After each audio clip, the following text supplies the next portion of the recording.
How to remove objects from photos in a second. So guys, in this quick video, I will tell you how you guys can do that. So it was very easy for that. You guys can simply go to Play Store. Here search for PicsArt. If you are the iPhone, search for PicsArt in App Store. Now install that app. Once you install it, simply click on Open it. Now click on Process. Here, import the image that you want to remove the object from.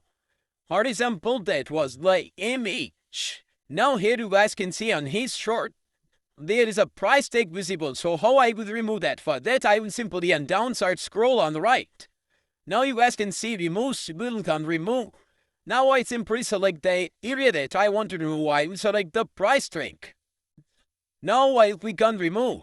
And once I click on remove, it will take 43 seconds. And that's it.